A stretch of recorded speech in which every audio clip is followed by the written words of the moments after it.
మరోసారి జనాల్లోకి వెళ్లాలని డిసైడ్ అయ్యారు వైసీపీ అధినేత.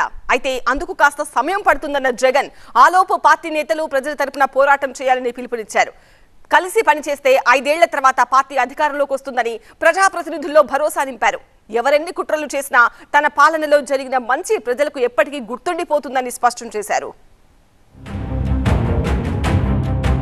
ఎన్నికల ఫలితాల్లో వైఎస్ఆర్ కాంగ్రెస్ పార్టీ కేవలం 11 ఎమ్మెల్యే స్థానాలకే పరిమితమైన నేపథ్యంలో తనకు బలమున్న శాసనమండలిపై ఫోకస్ పెట్టారు పార్టీ అధినేత జగన్మోహన్ రెడ్డి. అసెంబ్లీలో సంఖ్యాబలం లేకపోవడంతో శాసనమండలిలో ప్రభావం చూపాలని పార్టీ ఎమ్మెల్సీలకు జగన్ దిశానిర్దేశం చేశారు. ఇటీవల జరిగిన జనరల్ ఎలక్షన్ లో ఘోర ఓటమి పాలైన వైసీపీకి శాసనమండలిలో మాత్రం 39 మంది ఎమ్మెల్సీల బలముంది. త్వరలో అసెంబ్లీ సమావేశాల నేపథ్యంలో క్యాంప్ కార్యాలయంలో ఎమ్మెల్సీలతో సమావేశమైన జగన్ పలు అంశాలపై చర్చించారు. శాసనమండలిలో అనుసరించాల్సిన వ్యూహంపై దిశానిర్దేశం చేశారు. ఇటీవల ఎన్నికల్లో పార్టీ ఓటమి పాలైన 40% ప్రజలు మనవైపే ఉన్నారన్న సంగతిని మర్చిపోవద్దన్నారు జగన్.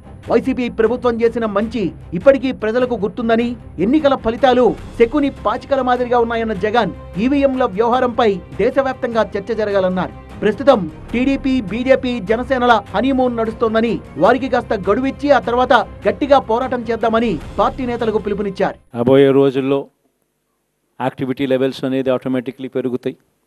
రాష్ట్ర వ్యాప్తంగా ఉన్న కార్యకర్తలందరినీ ఎవరినైతే వాళ్ళు ఇబ్బందులు పెట్టారో ఖచ్చితంగా వాళ్ళందరికీ మనోధైర్యం ఇస్తూ వాళ్ళ గ్రామాలకు వెళ్ళి వాళ్ళకు తోడుగా ఉండే కార్యక్రమాలు చేసే కార్యక్రమాలు జరుగుతాయి. కేంద్రంలో 240 సీట్లకే అధికార పార్టీ పరిమితం కావడం, మరోవైపు రాష్ట్రంలో టీడీపీకి మంచి సంఖ్యాబలం రావడం, ఎన్డీఏలో ఆ పార్టీ కీలకంగా ఉన్న పరిస్థితులున్నాయని, ఇలాంటి పరిస్థితుల్లో కూడా ప్రత్యేక హోదాను అడక్కపోవడం చంద్రబాబు చేసిన పాపమన్నారు జగన్.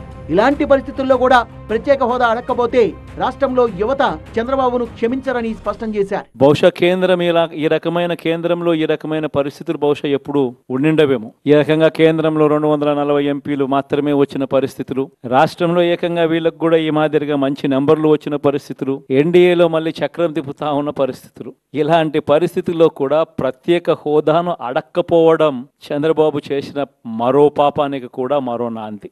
అసెంబ్లీ ఫలితాలతో నేతలు మనోనిబ్బరాన్ని కోల్పోవాల్సిన అవసరం లేదన్న జగన్ గడిచిన 5 ఏళ్లలో 99% వాగ్దానాల్ని అమలు చేశామన్నారు. ఏపీ చరిత్రలో కానీ దేశంలో కానీ ఎప్పుడూ ఎక్కడా ఇలా జరగలేదని చెప్పారు. విద్య, వైద్యం, వ్యవసాయం, సామాజిక న్యాయం, మహిళా సాధికారత, సుపరిపాలన విషయంలో ఎప్పుడూ జరగని చూడని సంస్కరణల్ని తీసుకొచ్చామని వివరించారు. ప్రజలకు ఇన్ని చేసినా కూడా ఎన్నికల్లో ఏమైందో తెలియడం లేదని ఆశ్చర్యం వ్యక్తం చేశారు జగన్. అయితే గత ప్రభుత్వం చేసిన మంచితో పాటు తనపై విశ్వాసం ప్రజల్లో అలాగే ఉందన్న జగన్ మళ్లీ పైకి లేవడం తథ్యమని స్పష్టం చేశారు. రాజకీయం అంటే ఎల్లవేళలా అధికారమే కాదు. అధికారంలో లేనప్పుడు కష్టాలు ఖచ్చితంగా వస్తాయి. కానీ ఖచ్చితంగా కష్టాలు వచ్చినప్పుడు మనం ఖచ్చితంగా ఏ రకంగా రియాక్ట్ అవుతామన్నది మన చేతుల్లో ఉంది.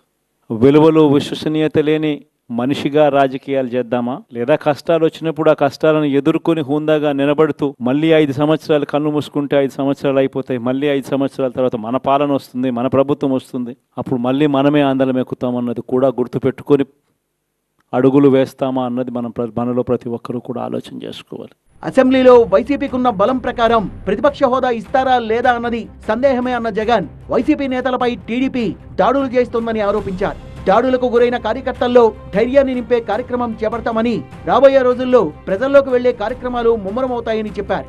14 నెలలు పాదయాత్ర చేసిన తనలో ఆ సత్తా ఇంకా అలాగే ఉందని స్పష్టం చేశారు. ఆ సమయం వచ్చేదాకా ఎమ్మెల్సీలుగా మీ పాత్ర మీరు పోషించాలంటూ నేతలకు స్పష్టం చేశారు. ఒకటి మీ అందరికీ చెప్తా ఉన్నా, ఏకంగా 14 నెలలు పాదయాత్రలు చేశాం. ఆ వయసు ఈ రోజుటికి నాకుంది, ఆ సత్తువ ఈ రోజుటికి నాకుంది. కాబట్టి మీరు మాత్రం ప్రతి ఒక్కరూ గుర్తుపెట్టుకోండి, ఆ టైం వచ్చేదాకా మీ పాత్ర చాలా కీలకం. ప్రతి ఒక్కరూ ఈ విషయాన్ని మాత్రం గుర్తుపెట్టుకొని మీ అందరితో కూడా సవినయంగా వేడుకుంటా ఉన్నాం. ఇటీవలే అధికారం చేపట్టిన ప్రభుత్వం త్వరలో ప్రారంభం కానున్న అసెంబ్లీ సమావేశాల్లో ల్యాండ్ టైటిలింగ్ యాక్ట్ రద్దుతో పాటు ఇతర కీలక బిల్లుల్ని ప్రవేశపెట్టే అవకాశం ఉంది. అలాగే గత ప్రభుత్వ హయాంలో ప్రవేశపెట్టిన మరికొన్ని బిల్లుల్ని కూడా ఉపసంహరించే ఛాన్స్ ఉంది.